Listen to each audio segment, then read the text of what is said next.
Muy buenas noches, estimados antisuscriptores. Es domingo, es de noche y eso solo significa una cosa. Es momento para un nuevo episodio del Anti-Podcast. Yo soy el Dr. Miguel y les recuerdo que este episodio lo pueden ver sin cortes comerciales ni interrupciones pulsando el botón de unirme que aparece debajo de este video. Y si no te aparece, también te dejamos el link a nuestro Patreon para que puedas ver este contenido sin comerciales y mucho más contenido exclusivo. Y ahora sí, les quiero presentar a... Bueno, Sergio está detrás de cámaras. ¿Cómo estás, Sergio? Hola, muy bien, contento regresando a la antigua puesta. No, ¡Contentazo! Esto es realmente porque queremos traerles invitados, invitadas diferentes, pero nuestro espacio es muy reducido, así que bueno, Sergio le tocó estar detrás de cámaras en esta ocasión, pero quizá más adelante me toque a mí estar detrás de cámaras para traerles gente de verdad muy interesante y con diferentes áreas de expertise, diferentes perspectivas, puntos de vista que hacen y enriquecen a este programa. En ese sentido, les presento a mi hermana menor, Fernanda Padilla. ¿Cómo estás? Hola, hermano. Un verdadero gusto poder estar con todos ustedes el día de hoy. Ya hacía falta. Sí, ya no me habían invitado, hermano. Aparte, mi hermana siempre ve el programa. Sí. Siempre me das ahí tus revisiones de, a ver, este tema deberían tocarlo. A mi hermana le gustan mucho los temas, por ejemplo, de criaturas, que de sirenas, de ángeles. Super y bueno, seguramente nos traerás algún tema más adelante de eso. Pero también mi hermana sabe mucho con respecto a temas de criminología y nos va a traer muchos de estos temas que pues se requiere saber ciertas cosas especiales y que de pronto a Sergio y a mí se nos pueden escapar, pero ahora tenemos a nuestra experta en el área de criminología. Pero querida Fer, antes de empezar ya como tal el tema, me gustaría, para que la gente te conozca más en casa, que nos cuentes alguna experiencia paranormal, alguna experiencia extraña que te haya tocado vivir a ti de forma personal. Claro que sí. Bueno, voy a empezar fuerte, hermano, quiero aclarar. Hace muchos años estuve dentro de una secta para investigarla desde adentro. Ajá, okay. De una forma o un concepto más sociológico, por así decirlo. Entonces, a partir de esta experiencia yo empecé a pasar por cosas ya paranormales, por sucesos junto con nuestra familia incluso, hermano. Tú estuviste en varias de estas situaciones y pues fue algo muy fuerte. Esto aquí en Querétaro, en el estado de Querétaro, y estábamos en una colina que se llama Colinas del Poniente, no sé si sí. ¿Te acuerdes? Sí, claro. Es que nosotros vivimos mucho tiempo en esta zona que es una colonia relativamente nueva, comparativamente. Sí. De hecho, cuando nosotros nos mudamos a esta colonia, las casas estaban recién construidas, ¿te acuerdas? Estaban nuevas. Sí, todo estaba nuevo realmente. Entonces, digo, para los quienes no ubican, Querétaro también fue famoso hace muchos años porque había muchísimas sectas de todo tipo, en todos los lugares. Había encontronazos también de sectas que se supone o se contaba que se robaban incluso niños. O sea, cosas realmente muy fuertes que se vivían en la ciudad. Y tú estuviste en una de estas para investigarla. Es correcto. ¿Cuál fue alguna... Digo, si quieren que les cuente mi hermana esa historia más adelante, déjenoslo en los comentarios. Pero Fer, ¿cuál es alguna experiencia que se haya suscitado después de esta investigación que hiciste que a ti te saltara a la vista? Bueno, una de las tantas experiencias que tuve, estaba yo en mi cuarto, yo dormía sola en ese momento. Y bueno, yo estaba escuchando música, eran más o menos las 3, 4 de la tarde, más o menos. No o sea, plena luz del día. Sí, todo se veía perfectamente. Y recuerdo que estaba yo escuchando música con esos aparatitos de hace 1000 años. De la tortillería que te venden con los audífonos. Sí, de la promoción, ¿no? Entonces estaba yo escuchando música y de repente, para eso tenía yo un espejo enfrente, en mis pies de la cama, muy grande. Y entonces... de la nada, hermano, empiezo a ver cómo algo empieza a pasar enfrente de mí. Ok. Era, no podría decir como que una figura humanoide o algo por el estilo, pero sí era una figura como, podría describirla como humo blanco tal vez. ¿Traslúcida? Sí, traslúcido, que iba desde la pared. O sea, no vi en qué momento pasó o traspasó la pared, no lo vi.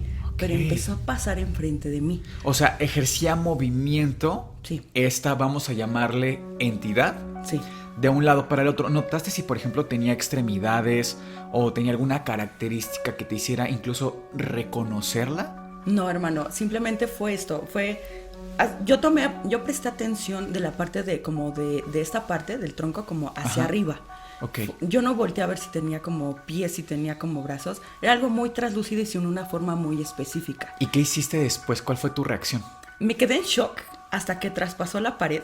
Ok. Me paré. Me asusta porque ese traspasar la pared es traspasar a mi pared, o sea, a mi cuarto. Ok. Sí, Ajá. hermano. Me paré, aventé los audífonos en la cama y salí corriendo. De hecho, le dije a mi mamá, mamá, está pasando esta situación. Y me dijo en ese momento que ella veía a una mujer en la casa. Entonces, estaba bien fuerte la situación porque pues empezaron a mover. Teníamos unos taburetes en la sala, unos como banquitos Ajá, chiquitos. sí, sí. Y se movían tantito, hermano. Y ya, o sea, era una situación que ya cada vez se ponía como más complicada. Y pues la verdad, ya me empezaba a asustar. Yo sí era como muy escéptica, la verdad, siempre he sido como muy escéptica en esos temas. Sí. Tanto de religión, de todo este tipo de temas en general. Pero cuando ya empezaron a pasar más cosas, y ya se caían los trastes, y salía un vaso volando. O sea, ya era una situación tan complicada que de plano nos mudamos. De ahí. Sí, me acuerdo. Pero la cosa no terminó ahí, sino a casa que íbamos, cosas que pasaban. Sí, Estaba muy extraño. me acabas de desbloquear un recuerdo porque yo no, o sea, de verdad no tenía presente que mi mamá también experimentaba cosas. Sí. Y ahorita me desbloqueaste un recuerdo que supongo que más o menos fue en la misma época que nuestra mamá se cuenta. Estaba yo dormido, tipo 5 de la mañana, o sea, era súper temprano. Esas veces que no hay nadie en casa todavía en pie. Y me acuerdo que yo sentí que alguien entró a mi cuarto y sentí como que se sentó en la cama y era mi mamá. Y me estaba haciendo así como de despierta, despierta, algo está pasando. Y yo así de que, pues qué, ¿no? 5 de la mañana todavía ni siquiera salía el sol. Y me dice, es que hay alguien. Y me está haciendo así. Ay, no, qué miedo. O sea, eran cositas así, pero mi mamá siento que también percibía mucho como de lo que estaba pasando. Me acuerdo Sí. también mucho de una vez que estaba yo en la sala. No me acuerdo la verdad si yo estaba parado en el comedor o estaba sentado, pero me acuerdo que mi mamá se quedó viendo hacia un lado como muy sorprendida porque la cortina con la ventana cerrada. Estaba totalmente horizontal. O sea, como si alguien estuviera levantado. Levantándola. Ajá. O sea, como imagínense que en el comedor había alguien en la mesa de pie sosteniendo la cortina así. Así se veía. Sí. Y luego cuando ella bajó lo vio y vio como que algo, o sea, como si la soltaran. Y se fue para abajo. No sé si recuerdas en ese momento, exactamente en cuanto bajó la cortina, tú revisaste la ventana, estaba cerrada, todos Sí. nos quedamos así.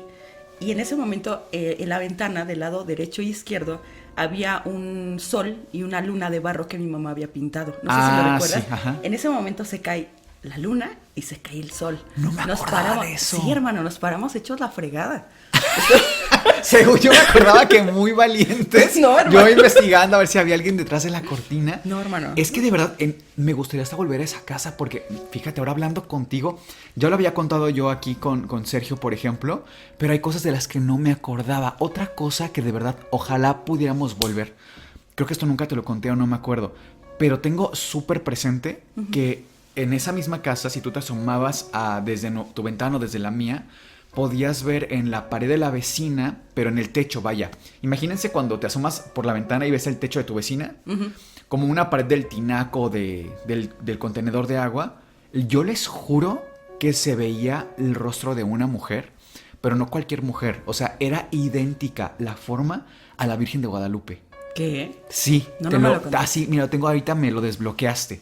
Me estás así llegando como flashazos, te lo juro. Sí. O sea, son cosas que no digo que se relacionen necesariamente, pero definitivamente sí es curioso como cada uno de los tres hermanos, nuestra hermana Mariana, tú y yo, teníamos experiencias súper diferentes y a veces se conectaban. Sí. O sea, yo me acuerdo mucho de la vez que Mariana sentía que había como algo que estaba subiendo a las escaleras, era de noche, y ella dice que escuchó clarito cómo agarraron el barandal como con unas uñas. Unas uñas, Ajá, y le hacían así al barandal.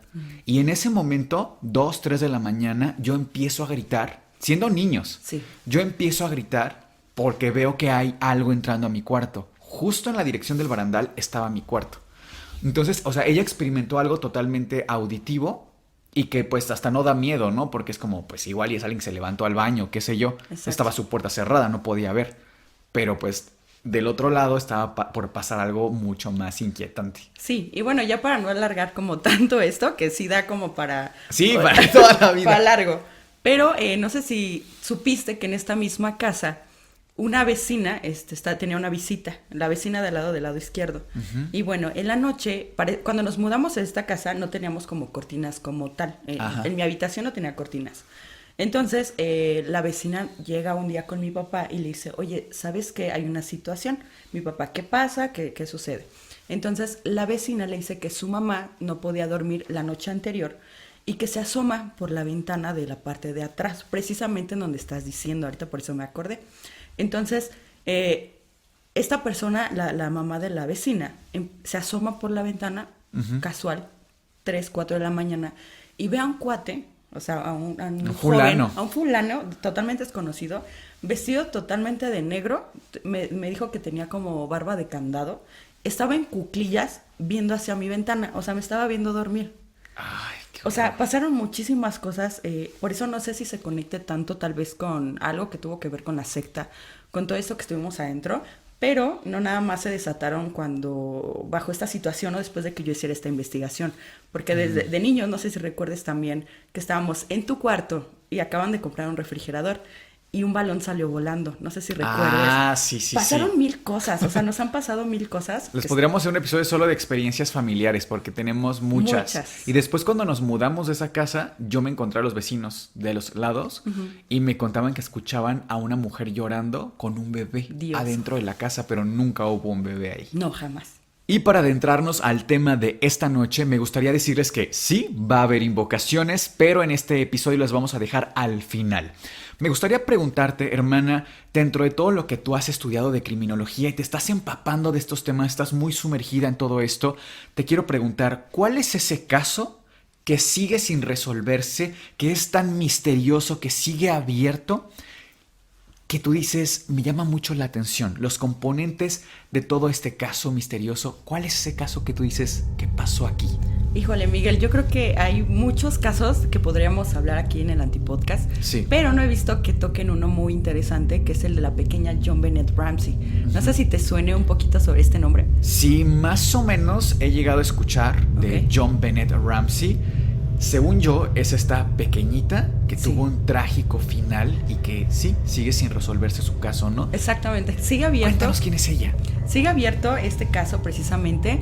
Era una niña de 6 años que se ubicaba en Estados Unidos y bueno, ella era sometida a muchísimos concursos de belleza por parte de su madre. A esa edad, 6 años. Sí, o sea, fue una explotación total para la niña. Okay. Porque la madre estaba obsesionada con todos estos temas y todo esto.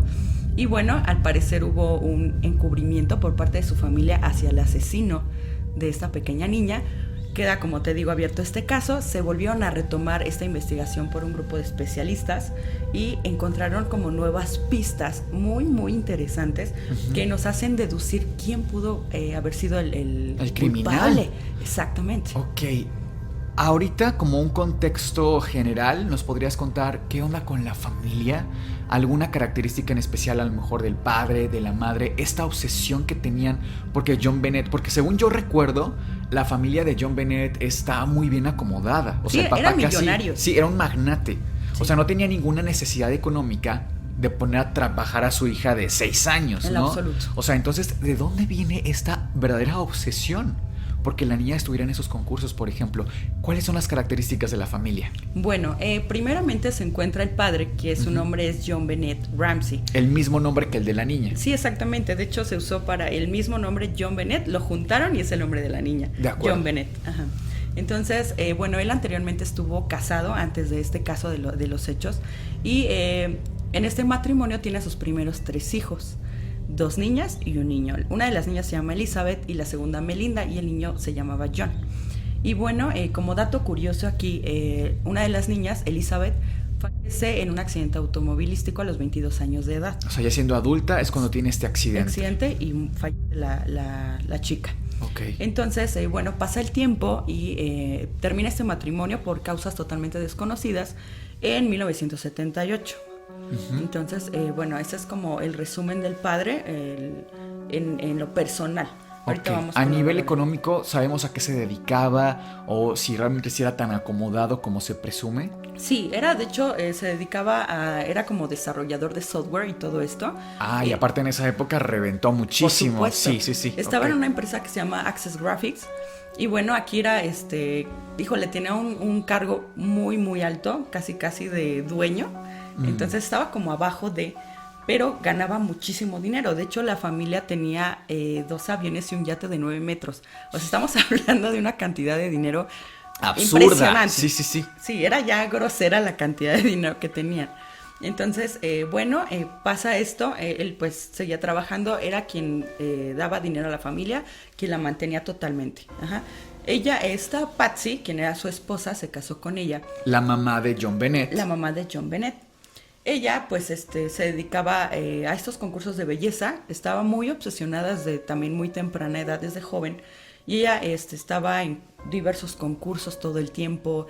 Tenía una obsesión bastante grave, por así decirlo.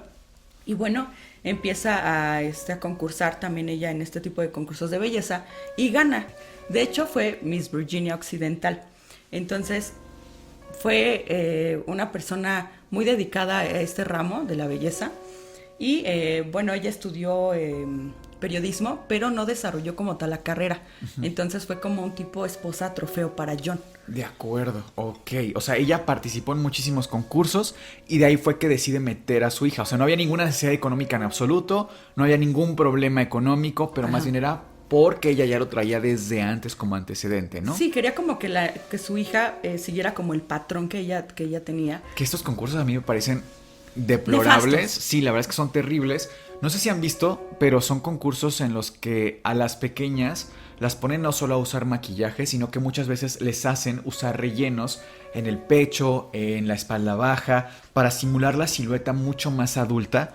Y me parece un riesgo considerando que hace poquito salió una encuesta en la que a hombres en general, hombres adultos, se les preguntaba qué tan común ellos tenían esta típica entre comillas, en círculos muy oscuros, fantasías con personas de este rango de edades. Sí. Y se sorprenderían que casi 2 de cada 10 hombres. Y ojo, de forma abierta lo preguntaron.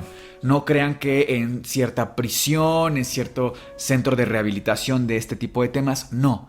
Era una pregunta abierta. O sea, estamos hablando de que casi el 20% de los varones adultos libres, Sí. saludables, admiten de forma abierta. Qué grave. Qué grave, imagínate nada más. Y uno exponiendo a las hijas, a los hijos tan chiquitas y además, eso por un lado. Pero por otro lado también lo que les enseñan a estas edades, a estas infancias, del concepto de belleza y que su valía y el ganar concursos va mucho de esto. Exacto. Me parece como un poco retorcida la situación, pero siento que los papás lo ven como, Sí, pues no pasa es nada. divertido, es gracioso. Creo que no miden a veces los riesgos, ¿no? Sí. Y no entienden que este tipo de personas se están cazando a estos niños. O Claro. sea, De hecho, hermano, perdón que te interrumpa, hay un artículo que indica que todo ese tipo de concursos ni siquiera están realmente regulados. O sea, estamos hablando de que se sabe que estas pequeñas participantes de élite, digamos las que siempre están ganando, llegan a concursar hasta en 600 eventos de este tipo al año, de los 5,000 que hay disponibles. Entonces, eso nos quiere decir que las pequeñas tendrán que participar en 2 o más concursos al día. ¡qué O sea, locura! esta carga de trabajo es normal. Yo creo que ni para un adulto realmente, sí es bien cuestionable. No. Sí, y digo, para quienes no hayan estado a lo mejor detrás o delante, arriba de un escenario, imagínate lo desgastante, porque además tienen que estar haciendo un performance. Sí. Estas pequeñas, o sea, no crean que nada más es subirse, Poner estar su ahí, cara bonita. ajá, es dar todo un show. Hay quienes hacen incluso rutinas de malabares, de actuación, o sea, Baile. es bien pesado y les ponen tacones, no, una cosa que bueno, yo no entiendo. Siento incluso que desde aquí me voy a arriesgar a que si ya sabemos que John Bennett iba a perder la vida a manos de alguien adulto, queremos pensar, por estas fechas, haber sido expuesta a este tipo de situaciones creo que podría ser una buena pista, ¿sabes? Como Claro. empezar a buscar ahí. ¿Quién la estaba viendo? Había alguien que estaba también siendo público constantemente en los mismos concursos en los que estaba John Bennett, O sea, hay mucho aquí donde podríamos empezar a explorar. Pero para hacerlo creo que estaría bueno primero saber los hechos, ¿no? Uy, hermano, es que los hechos estuvieron súper fuertes, que en un momento más vamos a meternos de lleno, pero me gustaría dar un poquito más de contexto sobre este núcleo familiar en sí de los Ramsey. Porque yo recuerdo, Fer, que tenían un primer hijo. O sea, John Bennett, la pequeñita, tenía un hermano mayor. Que si no mal recuerdo, pues eran pocos años que se llevaban y además a él, al paso de los años, se piensa una teoría muy oscura, es que él fue el culpable de este crimen. ¿Qué onda con el hermano? ¿Cómo se llamaba? Burke. Él se llama Burke. De hecho, bueno, él sigue vivo como tal. Él nace exactamente el 27 de enero de 1987 y 3 años más tarde nace la protagonista de esta historia. Que Solamente es 3 años se llevaban entre ellos. Así es. Ok. Ella nace exactamente en un hospital que se llama Northside, en Atlanta, Georgia. Bastante bien acomodado. Sí. Exacto. Y ella nace exactamente el 6 de agosto de 1990. Desde muy pequeñita, ella junto con su familia se mudan a Boulder, Colorado. Y su mamá la empieza a someter a muchísimos concursos de belleza desde muy chiquita, la pequeña, ¿no? Entonces... es que era muy bonita, ¿no? Sí, era realmente preciosa la niña. Tenía como un encanto muy particular. Realmente, vamos a dejar otra imagen más aquí de los tipos de concurso.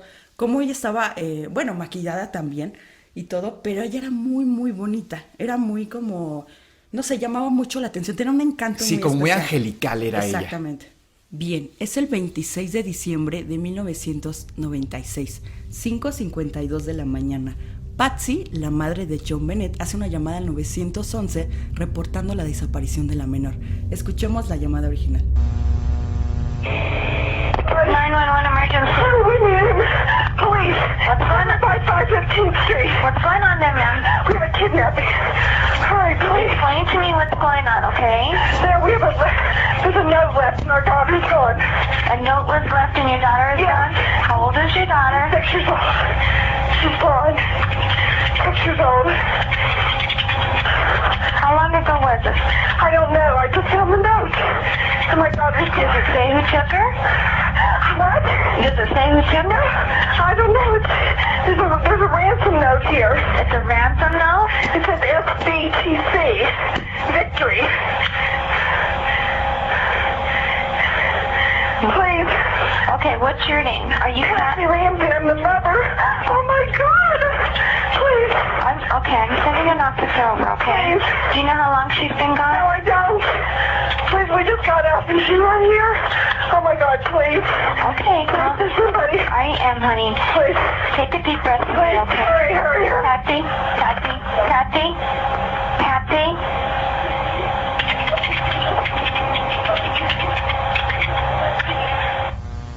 En esta llamada como tal se reporta la desaparición y es un secuestro aparentemente.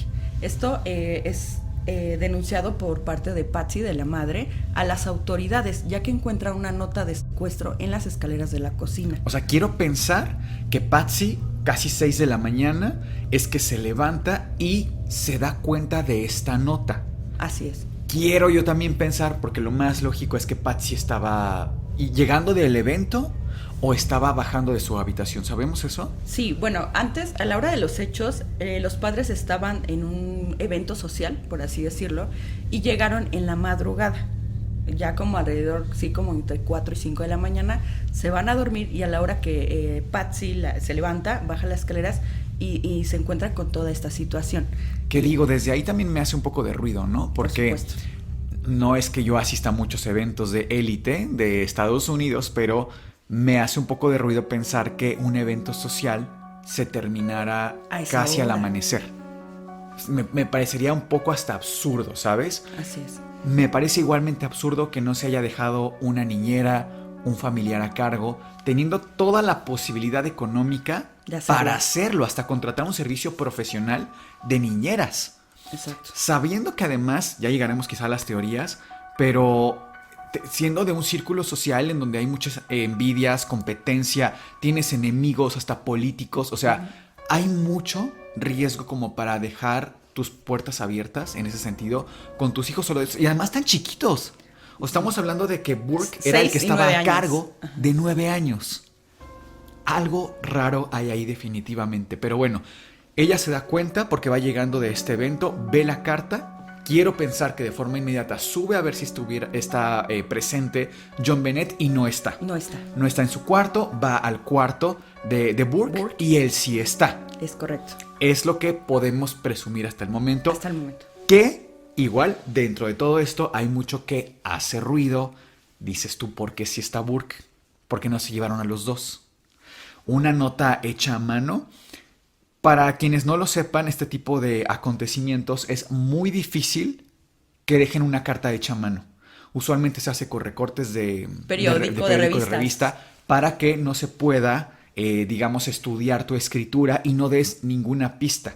Y además tú dijiste un dato muy interesante. ¿Cuántas páginas dijiste que son la carta? 2 páginas y media y como tú dices, escritas a mano. Eso es casi imposible, estarás de acuerdo, porque el punto aquí es dar el mensaje concreto. Queremos esto, buscamos esto y nos tienes que dar esto y yo te entrego lo que me llevé. Sí, exacto. Punto. Si tú das más información, estás dando más pistas. Definitivamente. Entonces aquí hay errores tácticos. De además alguien que supuestamente venció un sistema de seguridad, quiero pensar medianamente complejo, que es el de la casa de seguridad, el sistema de seguridad de la casa de los Ramsey. Insisto, desde aquí hay muchísimas inconsistencias, ¿no? En la historia. Pero bueno. Aparte de que, bajo esta situación, cuando todo se suscitaron los hechos como tal, no hubo vecinos que escucharan, no hubo testigos de los hechos, los perros ni siquiera ladraron, o sea, no hubo alguna señal de la situación que estaba pasando dentro de la casa de los Ramsey. Y por ejemplo, la puerta, a nivel de la cerradura, sabemos si estaba forzada, entraron como si tuvieran llave. ¿Cómo fue que entraron? ¿Algún vidrio roto? ¿Qué pasó ahí? Nada, o sea, no había ninguna señal de que alguien hubiera entrado a la casa, que alguien hubiera roto la chapa, nada, hermano. De acuerdo. Y por ejemplo, es que estos pequeños detalles creo que es importante también hacerlos notar. Lo que decíamos de que a lo mejor los perros, ¿no? Comentabas que los perros no ladraron. Esto nos habla de que reconocían a la persona que entró a la casa a irrumpir para llevarse a John Bennett. Exacto. Y no ladraron. Entonces, o lo conocían o eran estos perros a lo mejor como un labrador, que es difícil, ¿sabes? Que reaccionen como un poco más en forma protectora. O lo más inquietante, y que también hay casos registrados, es que el que irrumpió en realidad seguía adentro. Así es. O sea, estaba escondido todavía, ¿no? Y eso a mí me parece muy inquietante, porque de hecho hay un caso también que me recuerda un poco, en el que irrumpió siempre estuvo en la casa, escondido debajo de la cama del niño. ¿Qué? Hasta que encontró la forma y se fugó. Pero imagínate, o sea, había gente investigando, policías, y él siempre estuvo dentro de la casa, abajo de la cama escondido.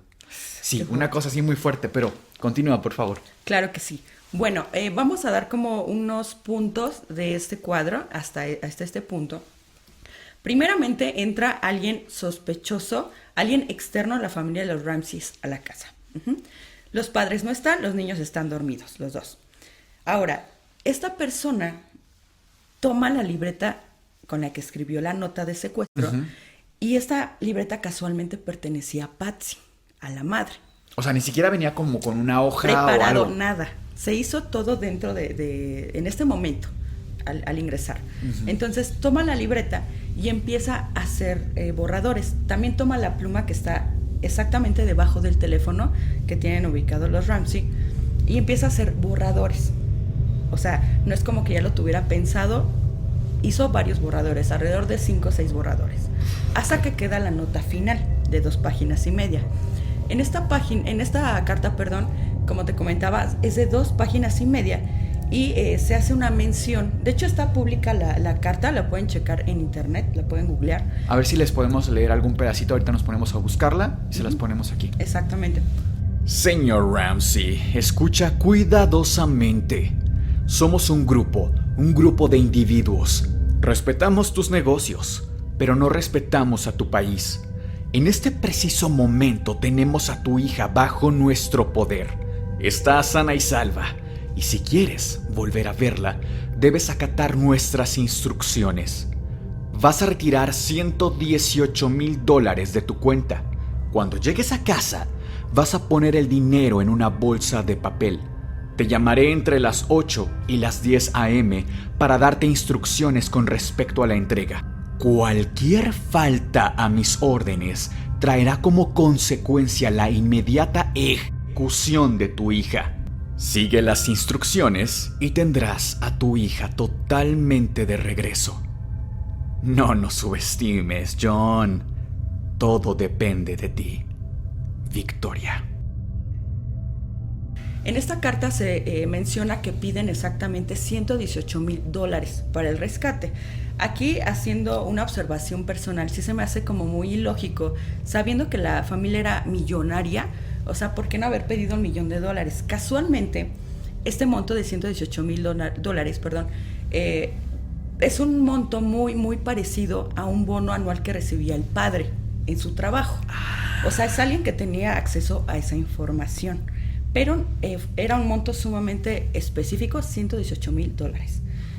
Hasta aquí está medio extraña. Sí, ya te habla de sospechoso. muchas cosas, ¿no? Porque yo también podría pensar de inmediato alguien en la oficina, alguna secretaria, porque si dices que, o sea, no reconocieron, los perros no reconocieron, o reconocieron más bien a la persona que irrumpió, posiblemente alguien que ya había estado ahí, ¿no? No me sonaría extraño alguna de las secretarias de John Bennett Ramsey, número 1. Número 2, esta información del bono también es muy, muy especial. O sea, creo que es un dato ahí clave, pero considero que es un crimen muy mal hecho en el sentido de los borradores, por ejemplo.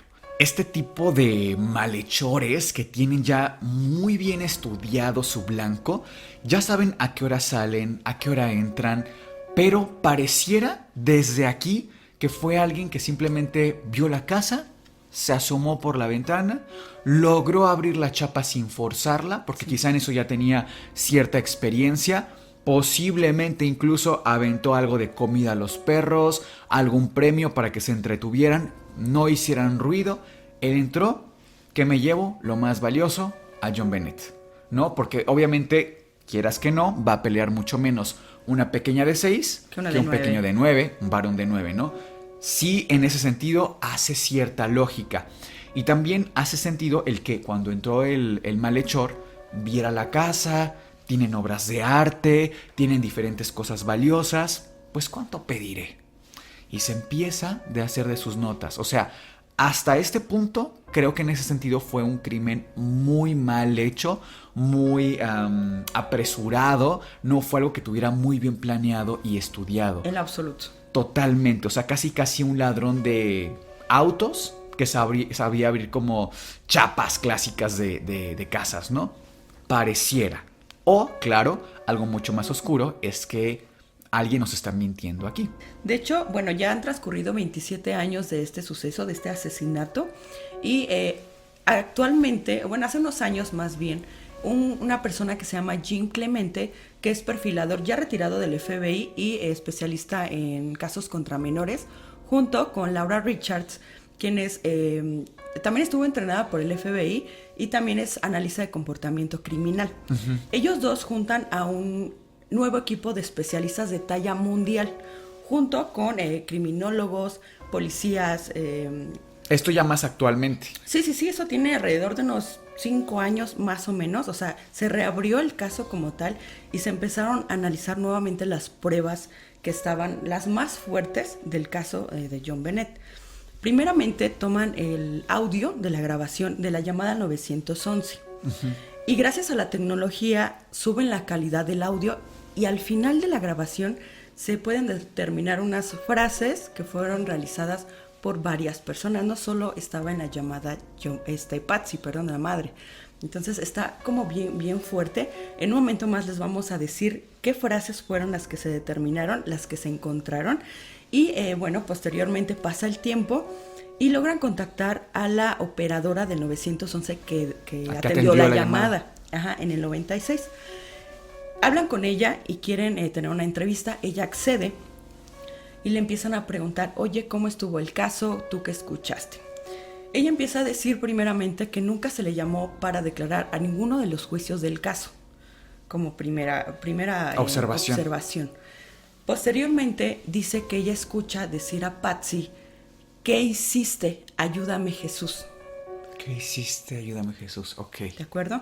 También dice que ella escucha no solo la voz de Patsy, como les mencionaba, ella escucha a Patsy en primer plano y 2 al fondo. ¿Sabemos hombres, mujeres, adultos? Esto, sí, bueno, esto se determina gracias a la grabación del audio, que primeramente se escucha la voz de un niño en la grabación, que dice, ¿qué encontraste? Hace esta pregunta, ¿qué encontraste? Ok. Después se escucha la voz de un hombre, que dice, no estamos hablando contigo, como refiriéndose al menor. Y después se escucha la voz de una mujer, que dice precisamente eso. Ok, llamamos a la policía, ¿y ahora qué hacemos? Entonces, son cosas bien fuertes que no estaban contempladas en la primera investigación. Empieza a pasar el tiempo. También se me pasaba este dato muy importante. A Kim, a la operadora, también le preguntan, oye, ¿por qué no hablaste con la policía? ¿Por qué no hablaste con los medios de comunicación? Y Kim menciona que llega un investigador privado a su domicilio personal. Y le dice, ¿sabes qué? Hay un deber de confidencialidad, no puedes hablar con absolutamente nadie de nada que tenga que ver con el caso hasta que terminen los juicios. O sea, es un dato bien extraño, suena como amenaza. Sí, ajá, como que intentaron callarla, no vayas a decir nada, ¿no? Exactamente. Entonces, comienza a pasar el tiempo, Kim se aleja totalmente de la situación por seguridad, ya que también había como ciertas amenazas entre las amistades, y los involucrados en el caso, y las mismas amistades de los Ramsey. ¿Por qué? Porque entre ellos se decían, ¿sabes qué? No puedes hablar con nadie del caso. Si tú lo haces, la familia Ramsey, que son nuestros amigos, te van a dejar de hablar, van a hacer como que tú nunca estuviste en sus vidas. Y así fue. Entonces, hubo este caso de una señora, no recuerdo ahorita bien su nombre, pero... ¿Pasa algo? ¿Se movió esa cosa o soy yo? Sí, ¿tú le pegaste? Yo que me diera cuenta, ¿no? Yo tampoco. Sí se movió, ¿no? Sí se movió. Disculpen ustedes esta pequeña interrupción que tuvimos, pero ya saben, cosas que pasan en el estudio. Pero, por favor, continúa, Fer. Muy amena tu invitación, hermano. Primera y última vez que vengo. No. Tranquila, la verdad es que solo son pequeños movimientos. También nos pasa mucho con la lámpara. La lámpara, mira, ahorita no se está moviendo nada, pero puede ser que en cualquier momento empiece. Y pues las ventanas están cerradas, todo está sellado, pero bueno. Nada de lo que no estemos acostumbrados. Sí, hombre, por favor. A ver. Perfecto. ¿En qué nos habíamos quedado? Nos habíamos quedado en que las amistades se empiezan a separar un poco de los Ramsey, justo por, pues no quiero decir una amenaza, pero sí una presión social. Sí, ¿no? Exactamente. De no hables de esto. Y también entendamos que en la élite fue un escándalo. Totalmente. O sea, imagínate nada más creo yo que además este escándalo habla mucho de la negligencia del equipo policíaco. Sí. ¿No? Veremos más adelante por qué. Si no mal recuerdo el desenlace de esta historia, ese era también el gran tema. ¿Cómo es posible que la policía no resolvió esto antes teniendo tanto que analizar en la misma casa? Pero bueno. O sea, también no olvidemos que la familia Ramsey tenía muchísimo poder e influencia, hermano. O sea, era algo sumamente cubierto también de alguna forma por los padres. Sí es verdad que se actuó como una forma muy desesperada de tratar de encontrar a su hija, por parte más de John Bennett Ramsey, el padre. Pero, o sea, hubo situaciones que, por ejemplo, en la hora de la investigación, un policía escuchó al padre decir, quiero salir de aquí. O sea, haciendo llamadas para salir de ahí. Perdón, eso no lo entendí muy bien. O sea, el papá John Bennett Así es. dice que quería irse. Sí, él estaba buscando de hacer llamadas para salirse, tomar un pretexto para salirse de la casa cuando estaban los propios investigadores y los policías haciendo la investigación. Algo sabía. Algo sabía. De acuerdo, ok. ¿Qué pasó después? Claro, después, exactamente transcurren 7 horas después de esta llamada 911 por Patsy, el mismo día, y el padre baja al sótano a guardar unas cosas que tenía del carro. Esto acompañado de un amigo de la familia que lo estaba acompañando como por el momento tan duro que estaban pasando. Bajan al sótano, prende la luz y lo primero que encuentra y ve, se queda realmente sorprendido. Es su hija, es la pequeña John Bennett tirada en el suelo, con aparentemente un golpe en la cabeza, un trauma muy fuerte y con una marca en el cuello de 4 milímetros aproximadamente de grosor. Ok, ¿sabemos la coloración de la marca? ¿Por qué preguntas? Lo pregunto porque aquí hay 2 traumas que podemos analizar, ¿no? Que sería la lesión en el cuello y también podremos analizar el trauma cráneoencefálico, que es el golpe en la cabeza. Uh-huh. Esto me suena a innecesario. Me suena innecesario a una pequeña... O sea, si el malhechor fue un hombre adulto, un hombre grande, y se va contra una pequeñita de 6 años, tú te darías cuenta de inmediato que es un contrincante fácil, como para atacarlo doble vez. Okay. O sea, golpe en la cabeza más ataque en el cuello. Pero pregunto la coloración de la marca en el cuello porque esto podría encubrir algo que pasó. La hemoglobina que nos causa la marca en el cuello, el moretón, el hematoma, si ya fue hecho post-mortem, difícilmente dejaría una coloración típica como la de un moretón, porque ya no hay circulación. Exacto. Sería una coloración diferente. Hay que cuidar detalles, evidentemente. No quiero decir que no generaría ninguna marca. Claro que sí, al final de cuentas sí la generaría, pero no es la misma coloración. Por eso lo pregunto. Exactamente, tienes mucha razón. Y bueno, lo que mató finalmente a John Bennett Ramsey fue el golpe en la cabeza, claro, no por asfixia. Entonces sí se estaba encubriendo de alguna forma la forma del asesinato. Ahora, tú mencionabas algo de la fuerza como de un adulto, la menor, pero también en estas nuevas investigaciones se le pide a un niño de la edad de Burke, de entonces, de 9 años, que haga este mismo movimiento con una linterna de 40 centímetros. Similar a la que también encontraron ahí. De hecho, era prácticamente igual. O sea, como que replicaron toda la escena y todo para poder determinar si se necesitaba mucha fuerza para causar un daño, un trauma de este tipo. Entonces, le piden al menor que haga este movimiento, este golpe con la linterna a un cráneo de una pequeña de esta edad. Bueno, no era una niña, pero un cráneo de una menor. Y exactamente se hace la misma fisura, el mismo trauma, la fractura, exactamente igual que la que tenía John Bennett Ramsey. O sea, la fuerza que se requería no era tanta y era aplicable a un pequeño de la edad de Burke. De Burke. Que desde ahí la policía también entonces ya estaba sospechando, ¿no? Por lo menos en investigaciones posteriores, ya Burke era un alto sospechoso. Y más si analizamos lo que decías de las llamadas, que Patsy decía, ¿qué hiciste? Exacto. Como, ¿qué fue lo que hiciste, Burke, a tu hermana? Así es. Okay. Entonces, eso sí nos da como muchas teorías hasta este momento, pero también cabe destacar que a los mismos policías en su departamento les hicieron mención como, oigan, traten a la familia con pincitas.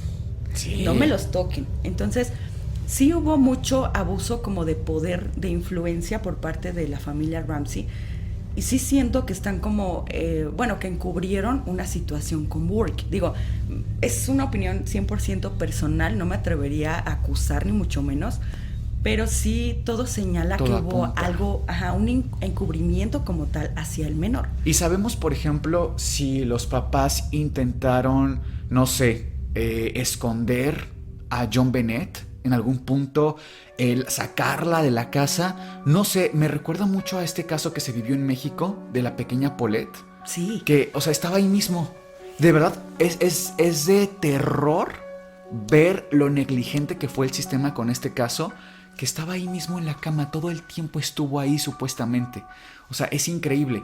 En este caso hubo algo de eso, porque además teniendo tantas influencias, digo, quiero pensar que el equipo de policía, si bien, como dices, trataba con pincitas a la familia Ramsey, también es cierto que los tenían en la lupa, en el microscopio, estaban al pendiente, quizá hasta verificando quién entraba, quién salía de la casa, porque podía volver el malhechor o lo que sea, ¿no? O quizá hasta esperar la llamada de el malhechor, el delincuente, para comunicarse y pedir todavía el rescate o pedir más, porque esto se volvió muy mediático en la época.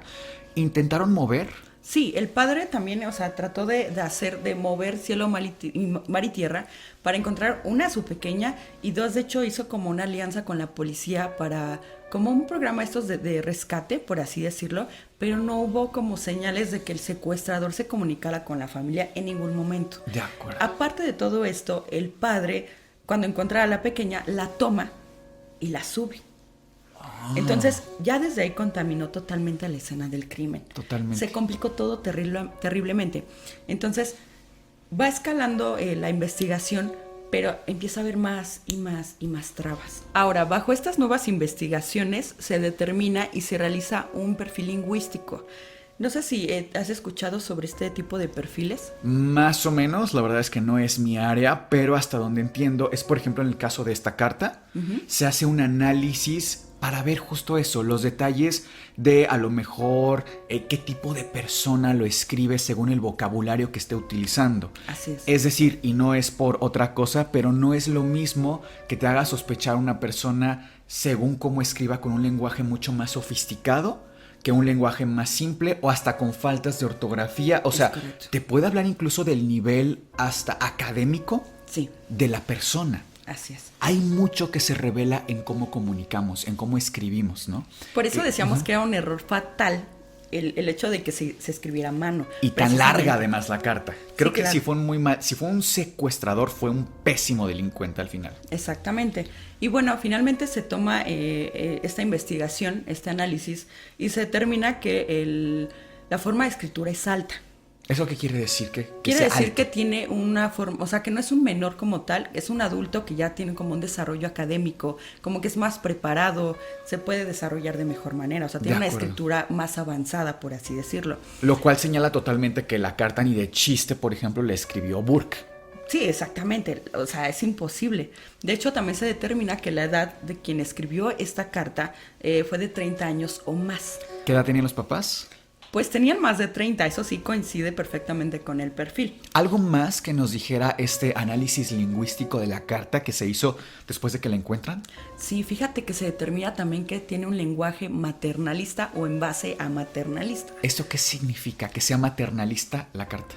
Bueno, esta carta como tal revela, tiene 6 ejemplos de este tipo de lenguaje y como tal se deriva de un instinto maternal. Es decir, se refiere como a la tendencia innata de proteger o cuidar a un menor. Imagínense ahí en casa decirle a tu hijo, cuando llegues o te vayas de casa, pon atención o ponme atención. También hay una parte de la carta donde se menciona, a ella no le agrada particularmente. Bajo este contexto, a un hombre le importaría si le agrada a alguien o no. Entonces, sí está, o sea, este tipo de perfil sí está más inclinado a mujeres que a un hombre, aunque no es exclusivo de las mujeres. Qué fuerte que a través del estudio de la escritura puedas determinar estadísticamente si la escribió. Fíjate, ya tenemos una mujer de 30 años o más y con un perfil académico considerable. Algo que obviamente, pensando que si la libreta era de Patsy, y Patsy la encontró, recordemos eso. Así es. Muy posiblemente la escribió ella. Exactamente. Y bueno, la policía logra contactar a un testigo muy importante del caso, hermano. Uno de los mejores y más cercanos amigos de la familia Ramsey. Se trata de Fleet White. Ay, sí, eran como hermanos ellos, ¿no? Sí, exactamente. Bueno, de hecho, Fleet era muy, muy su amigo, pero algo le sabía a John Bennett, que realmente hasta el momento no lo sabemos, pero algo sabía que lo hizo sospechar. De hecho, Fleet le pidió a John que dejara de esconderse detrás del abogado que tenía John y que cooperara con la policía porque estaban precisamente haciendo como evadiendo toda esta información y hechos importantes. E incluso le escribió una carta de 14 páginas donde critica al fiscal del Distrito del Estado, apuntando a que los Ramsey fueron básicamente los asesinos de la niña. Les presentamos una pequeña parte de una de las entrevistas a la familia de los White. Next day, we were present at the Ramsey home when John Benet's body was found. Priscilla and I and our children instantly became witnesses in the Boulder police investigation of John Benet's death. We eventually became publicly critical of then Boulder District Attorney Alex Hunter's handling of that investigation. And in 1998 and 1999, we cooperated with prosecutors and gave sworn testimony to the Boulder grand jury. As was publicly revealed last fall, the Ramseys were indicted on felony charges related to John Benet's death. The indictments, however, were not presented in open court in accordance with Colorado law. Instead, in 2002, as some of you may recall, we asked the city for police records regarding the 2000 investigation of Ms. Krebs' That request was denied, and we brought an action in district court under the Colorado Criminal Justice Records Act. Following a hearing, the court released 285 pages of transcriptions of the women's police interviews detailing her absurd and false accusations of sexual abuse by members of our family that had been the basis for the 2000 Daily Camera publications. The court, however, did not release any records concerning the investigations. Ahora también que estamos poniendo pequeños fragmentos para tener un poco más de contexto de cuáles son las reacciones, sobre todo a nivel psicológico, de comportamiento, de conducta que tenían todos los protagonistas de esta historia, me gustaría que pusiéramos también un fragmento que se hizo también pues bastante famoso, sí, el de los papás de John Bennett. Cómo reaccionaban frente a las cámaras y concretamente a mí me llama bastante la atención la reacción que tiene el padre, la reacción que tiene John Bennett, vamos, padre. Noten ustedes cómo pareciera despreocupado, como si no le importara mucho y por reaccionando. A mi punto de vista, esto es una careta, esto es un mecanismo psicológico porque en realidad siento yo que desde la situación que sabemos desde afuera que estaba pasando hasta las teorías más aventuradas que son que en efecto los papás supieron siempre todo, claramente le preocupaba. Claramente había una sensación de desesperación por dentro, pero tenía que reaccionar frente a las cámaras, frente a toda la gente, porque esto, insisto, se volvió muy mediático. Presten atención a la reacción de los padres. We feel like there are at least two people on the face of this earth that know who did this, and that is the killer and someone that person may have confided in. And we need that one phone call. We need the one phone call to this number that will help the authorities come to a conclusion to this case. Please, please, if you know anything, I beg you to call us. Agregando a esto, se hicieron también entrevistas a Burke, al hermano mayor, obviamente con especialistas, con psicólogos, y es muy alarmante de alguna forma el comportamiento que tuvo Burke. ¿Por qué? Porque no tuvo como alguna reacción, o más bien tuvo una reacción muy despreocupada, muy no pasó nada, él jugando. Entonces, cabe destacar, hasta este momento en las entrevistas se hizo una investigación extra y resulta que Burke tenía antecedentes de violencia contra John Bennett.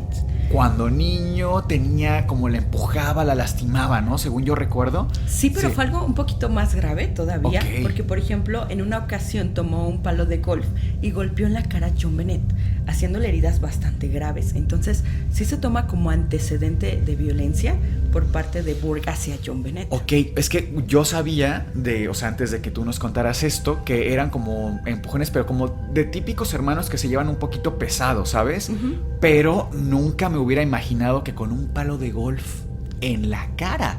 O sea, esto pudo haber incluso hecho que John Bennett perdiera la vida mucho antes en realidad. Y yo recuerdo también el fragmento, o varios fragmentos que salieron de video, de Burke cuando estaba muy jovencito, casi recién habían ocurrido los hechos. Así es. Y tiene una actitud también demasiado despreocupada, pero para mí en este caso no es que Burke estuviera como enmascarando sus verdaderas emociones, sino que para mí esto nos habla hasta de un trastorno de la personalidad. Así es. O sea, habría que analizarlo más a detalle, pero pensar en un psicópata, por ejemplo, siendo tan joven, sí que se puede ir notando este tipo de trastorno, y para mí, en su caso, va por ahí. Y hablando de ese tipo de comportamiento como extraño de Burke, no sé si ubican este programa del Dr. Phil, no sé si lo escuchaste. Sí, es muy famoso. Es un programa, para quienes no lo sepan, donde un psiquiatra invita a diferentes personas, un poco, la verdad, como estos talk shows de situaciones sociales muy de chisme, muy de que está pasando algo, como el salseo, pero analiza desde una perspectiva más bien de entretenimiento que clínica, pero le da un aporte, ¿no? Como desde la parte psicológica, la parte psiquiátrica, y sí iba a tener invitados así de controversiales, pero ¿qué ibas a decir del Dr. Phil? Bueno, el Dr. Phil invita a Burke, ya siendo un adulto, a su programa.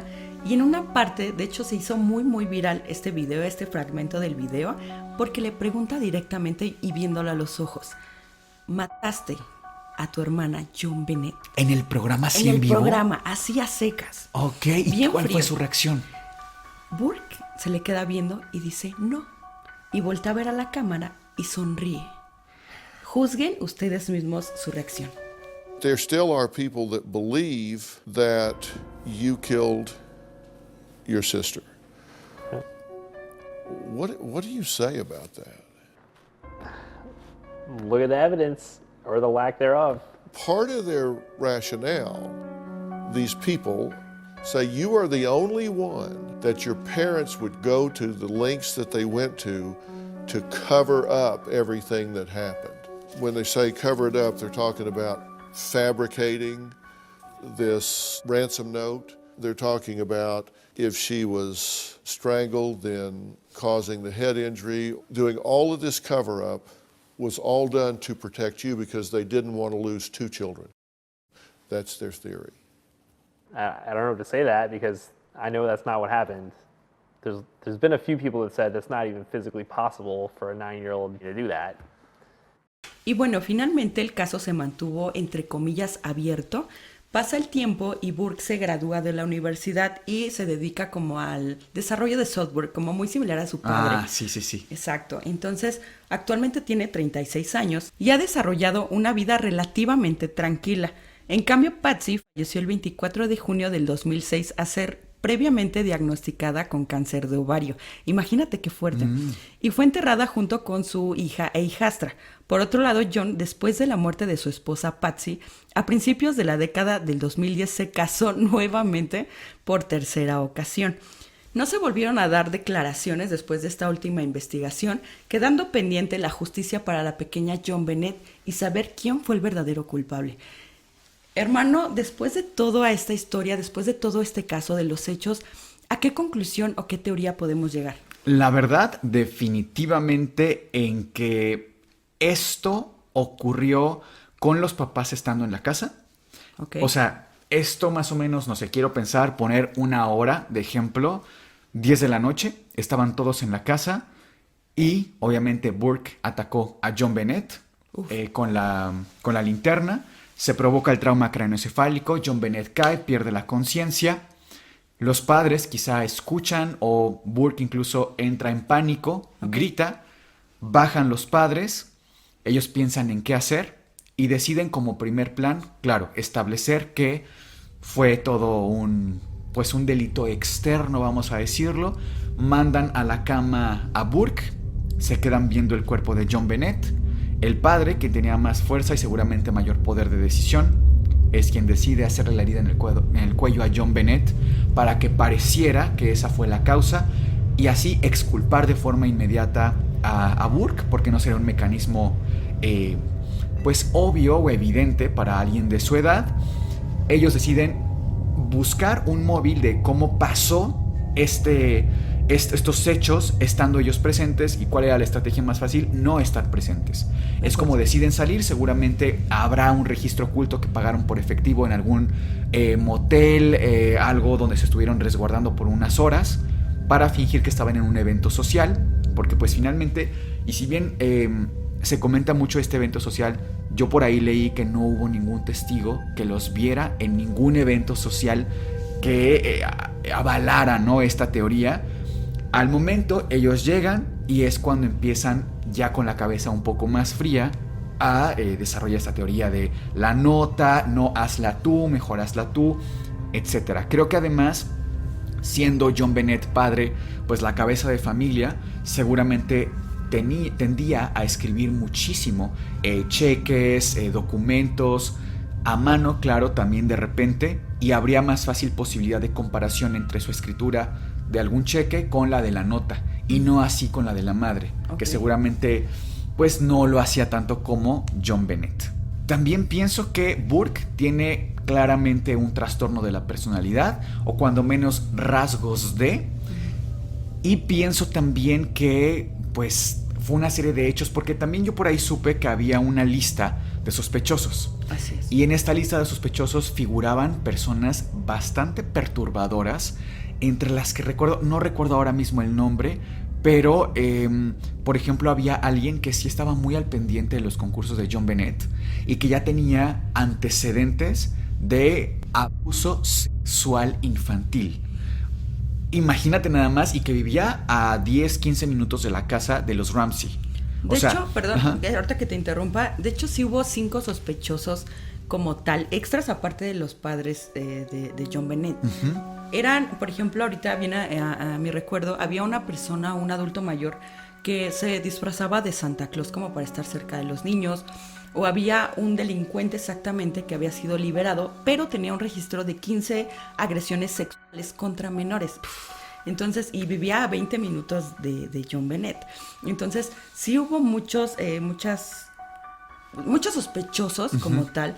También incluso ahorita también recuerdo, había una persona, un joven señor, no recuerdo ahorita bien la edad, pero él aseguró haberla asesinado. Sí, es cierto, claro. Que esto, digo, era bastante común, sobre todo en casos de asesinos seriales, ¿sabes? Que se reclamaran la autoría de estos porque había una fascinación en los 70s, 80s. Ya en los 90s sería algo muy tardío, sí. Pero según recuerdo, en este caso de esta persona que aseguraba haberlo hecho, había testigos. O sea, él tenía una coartada a pesar de no querer tenerla. Había personas que o sea, creo que hasta cámaras lo habían detectado, sí, que estaba en otro lugar videos, muy lejano a la casa en esas mismas horas. O sea, de hecho estaba en un bar, o sea, que ahí a mí me suena, no sé, a que esta persona dijo esto por acción del padre. O sea, el padre le ofreció una cantidad absurda de dinero, igual y los $118,000, dándonos una idea así, que esa cantidad para un habitante común de Estados Unidos, incluso de esos, sí, dinero. Es inaudita la cantidad de dinero. Es dinero que nunca iban a ver en sus vidas, ¿sabes? Entonces creo que por ahí va. Que igual y para despistar, por lo menos iba a funcionar, y funcionó. O sea, al final del día, creo que hasta los padres pudieron haberlo hecho mejor si querían encubrirlo. Y si no se logró determinar, no fue por otra cosa, sino por la negligencia de la policía. Así es. Pienso totalmente que va por ahí. Pero ¿cuáles serían tus teorías? ¿Tienes otra diferente? ¿Más o menos las mismas? ¿Cómo vas? Fíjate que pienso igual que tú, muy, muy similar. Mi opinión es enteramente personal, nada enfocado en sí a mi carrera, pero sí pienso directamente que fue Burke, fue el hermano mayor de John Bennett. Y los padres sí trataron de encubrir totalmente la escena. El padre con su poder y su influencia con la policía, con los medios de comunicación, todo esto. Y la madre aportó también en esta situación, creo yo, con la carta, por ejemplo. Entonces, aparte que hay otras teorías que tampoco están comprobadas, como por ejemplo que John Bennett, o en la autopsia de John Bennett, mencionaron que sufría de abuso sexual. Entonces, hay muchas cosas, muchas inconsistencias, pero sí pienso que fue un encubrimiento total de Burke. Sí, que igual y esto pudo haber sido post-mortem para justo seguir encubriendo. Qué perturbador. O sea, la verdad, pensar en masacrar así el cuerpo de tu pequeña de 6 años para proteger a tu otro hijo, que digo, también no lo sé, yo no tengo hijos, pero en la desesperación de proteger a uno de tus hijos cuando el otro ya no está, es el único que te queda, sí. Pues quizá en esa desesperación de padre haces lo que sea necesario, ¿no? Sí, como de ya perdí a un hijo, no voy a perder al segundo hijo que tengo, ¿no? Exactamente, por ahí pienso que va, pero obviamente ustedes tienen la última palabra. Vamos a leer todas sus teorías en los comentarios. Oye, pero antes de irnos, yo vine a este programa para 2 cosas muy importantes. La primera es decir dulces pesadillas, que está buenísimo, y la segunda es para decir las invocaciones. Así que yo me voy a arrancar si no te importa. A ver, dale pues. Por supuesto, gracias. El primero es Merit NDZ6261, quien es miembro fantasma, y dice: me acabo de suscribir y la verdad estoy muy feliz, pues no tengo mucho de haber empezado a seguirlos y déjenme les digo que amo su trabajo. Es increíble, saludos a todos. También invoco a M. Grajales62, quien es miembro escoba voladora, y dice: Sí, por favor, llévala al programa. Gracias, Miguel. Ah, mira, se refiere a ti. Muchas gracias. Ya se le cumplió luego, ¿eh? Y además te tocó leer su comentario, fíjate sí, nada más. Exactamente. Por último, quiero mencionar e invocar a Juan Pedro Ruiz 5495, quien es... Caldero mágico. A ver, ya se te estaba olvidando, ¿eh? Sí, no, una disculpa. Me encanta el enfoque que le dais a todos vuestros temas. Siempre primero se busca la razón lógica y cuando no se encuentra, ahí comienza el misterio. Enhorabuena por el enfoque racional y el contenido. Muchísimas gracias, un abrazo. Qué poético él, Juan Pedro Ruiz. Muy bien, yo quisiera invocar a Valentina Blanco 2760, que es miembro fantasma y dice: hola Sergio y Miguel, qué emoción poder por fin ser miembro. Es la primera vez que me hago miembro de un canal. Veo sus videos hace muchísimo tiempo y me encantan. Les mando muchos saludos desde Perú. Y también aprovechar para mandar saludos a mi novia Gire, a quien también le gusta el Antipodcast. Muchísimas gracias, querida Valentina, y Gire, saludos para las dos. Y también quiero invocar a Whoop12, que es miembro fantasma, y dice: me acabo de hacer miembro y en definitiva siento que es mi mejor compra. Escuchar sus historias y de forma que narran todo me parece fascinante. Muchísimas gracias, Whoop, qué bonito nombre. Sí, está muy padre. Bueno, muchísimas gracias a todos ustedes por hacer posible el Antipodcast.